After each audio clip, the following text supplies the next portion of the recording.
Hello दोस्तों, ज्ञान dream academy में आपका स्वागत है। आइए देखते हैं करंट क्वेश्चन का पहला क्वेश्चन क्या है।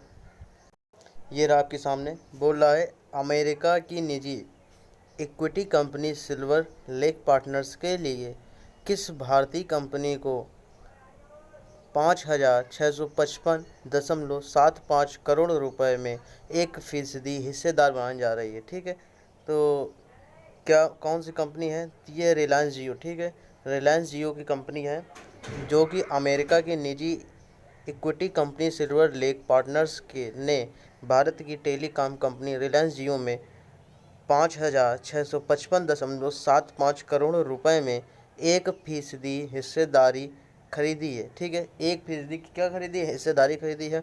रिलायंस जियो अभी तक जो है 388 मिलियन से अधिक ग्राहकों को कनेक्टिविटी प्लेटफॉर्म देता रहा है। ठीक है, आगे बढ़ते हैं। दूसरा क्वेश्चन, आइसलैंड के पावर लिफ्टर हेथार जॉनसन ने किस किलोग्राम वजन यानी कितने किलोग्राम वजन उठाकर डेड लिफ्ट का वर्ल्ड रिकॉर्ड बनाया है? ठीक है, तो ये 501 किलोग्राम का इन्होंने वज़न उठाया है, जो कि ये अभी तक के सबसे ज़्यादा वज़न उठाने का रिकॉर्ड दर्ज किया है। ठीक है, तो आइए देखते हैं इसके बारे में।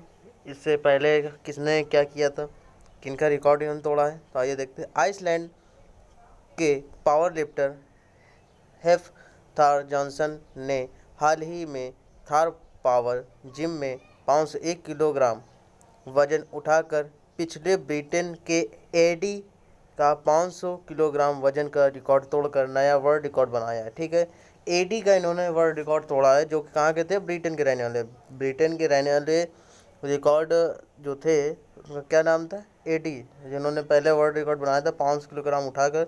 लेकिन अब जो है हेथार जॉनसन ने हाल ही में 501 किलोग्राम वजन उठाकर जो क्या बनाया? वर्ल्ड रिकॉर्ड बना दिया। 31 वर्षीय Johnson HBO web series game of thrones में ग्रेगर्स द माउंटेन ड्रैगन की भूमिका भी निभा चुके। ठीक है, इनका एक गेम था तो उसमें इन्होंने भूमिका भी निभाई थी जिसका नाम द माउंटेन था। आगे बढ़ते हैं। भारत के किस राज्य में हाल ही में अफ्रीकन स्वाइन फ्लू का पहला मामला आया है, जहां पर 2500 सूअरों की मौत हो गई है? ठीक है, भारत का कौन सा ऐसा राज्य है जहां पर अफ्रीकन स्वाइन फ्लू यानी अफ्रीका का जो अफ्रीकन में स्वाइन फ्लू चल रहा है, तो यहाँ पर आ गया अपने भारत पे, वो कौन से राज्य पर है जहाँ पर 2500 सूअर की जो है मौत हो गई है? ठीक है, असम। ठीक है, असम राज्य में ऐसा हुआ है। ठीक है, पहला मामला आया है स्वाइन फ्लू का, तो जो है असम में हुआ है। आगे बढ़ते हैं। लेकिन स्वाइन फ्लू का जो है इंसानों पर कोई भी फर्क नहीं पड़ता है। ठीक है, इससे घबराने की कोई ज़रूरत नहीं है। आगे बढ़ते हैं। केंद्र सरकार ने वन नेशन वन यानी one nation one ration card योजना के तहत हाल ही में कितने राज्यों को जोड़कर जोड़ने की घोषणा की है? ठीक है, तो 5 राज्यों को जोड़ने की घोषणा की है। क्या था? One nation one. ठीक है, इस राशन कार्ड से 5 राज्यों को जोड़ने की घोषित की है। तो आइए देखते हैं क्या है। केंद्र सरकार ने one nation one ration card योजना के तहत हाल ही में देश के 5 राज्य कौन कौन से? बिहार, उत्तर प्रदेश, पंजाब, हिमाचल प्रदेश और दमन दीव, ठीक है, को जोड़ने की घोषणा की है। जबकि जनवरी 2020 में इस योजना में कुल 12 राज्यों को आपस में जोड़ा गया था। ठीक है, आगे बढ़ते हैं।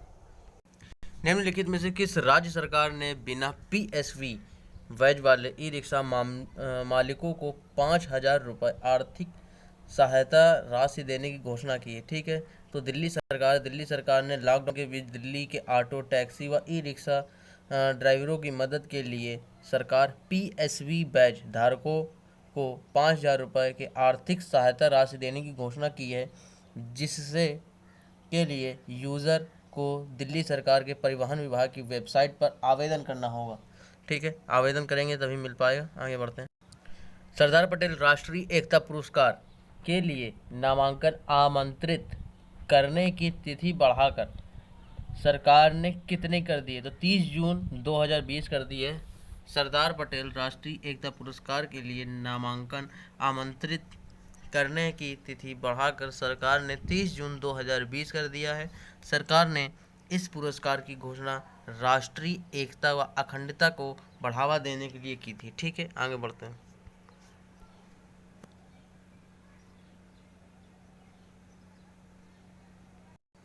सातवां नंबर, 5 मई को विश्व भर में कौन सा दिवस मनाया जाता है? तो विश्व मिडवाइफ दिवस मनाया जाता है। ठीक है, 5 मई को विश्व मिडवाइफ दिवस। ये क्या होता है मिडवाइफ दिवस? ये जो है विश्व में मिडवाइफ दिवस यानी international day of the midwife, ठीक है, मनाया जाता है। इस दिवस का उद्देश्य गर्भ अवस्था के दौरान एक महिला का ख्याल रखने वाली के समर्पण को रम मुकाम हासिल हो सके। ठीक है, इसलिए ये डे बनाया जाता है। जो गर्भवती महिलाएं होती हैं उनके लिए ये डे है। ठीक है, उसे बोलते हैं मिडवाइफ डे। ठीक है, आगे बढ़ते हैं। इनमें से किस क्रिकेट बोर्ड ने फर्स्ट क्लास क्रिकेटरों को 25,000 और ग्राउंड स्टाफ को 10,000 की आर्थिक देने की घोषणा की है? तो पाकिस्तान क्रिकेट बोर्ड है, उसने घोषणा की है। ठीक है, कोरोना वायरस की वजह से आर्थिक संकट से जूझ रहे फर्स्ट क्लास क्रिकेटरों को पाकिस्तान क्रिकेट बोर्ड ने 25,000 और जो है ग्राउंड स्टाफ को 10,000 रुपये और मैच ऑफिशियल को 15,000 देने की घोषणा की है। पाकिस्तान में अब तक कोरोना वायरस संक्रमित मरीजों की संख्या हो गई 20,000 के पार हो चुकी है। आगे बढ़ते हैं। हाल ही किस देश ने इस वर्ष के अंत तक आर्कटिक जलवायु और पर्यावरण की निगरानी के लिए पहला सैटेलाइट लॉन्च करने की घोषणा की है? ठीक है, ये रूस है, रूस जो देश है।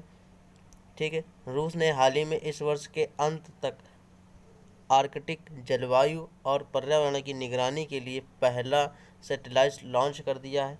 ठीक है, यह सैटेलाइट आर्कटिका एम रिमोट सेटिंग और आपातकालीन संचार उपग्रह पृथ्वी के ध्रुवित क्षेत्रों में मौसम संबंधित डेटा एकत्रित करेगा। आगे बढ़ते हैं। निम्न में से किस देश के राष्ट्रपति इल्हाम अलियेव की सहायता से आयोजित गुटनिरपेक्ष सम्मेलन में प्रधानमंत्री नरेंद्र मोदी हिस्सा लेंगे? ठीक है, तो ये है अजरबैजान। ठीक है, अजरबैजान के राष्ट्रपति इल्हाम अलियेव की सहायता के लिए आयोजित गुटनिरपेक्ष सम्मेलन में प्रधानमंत्री नरेंद्र मोदी हिस्सा लेंगे। राष्ट्रपति इल्हाम अलियेव अभी गुटनिरपेक्ष आंदोलनों में मौजूदा चेयरमैन है। संयुक्त राष्ट्र के बाद गुटनिरपेक्ष NAM देशों का सबसे बड़ा समूह है। ठीक है, आज के सारे क्वेश्चन खत्म, आगे बढ़ते हैं। ठीक है।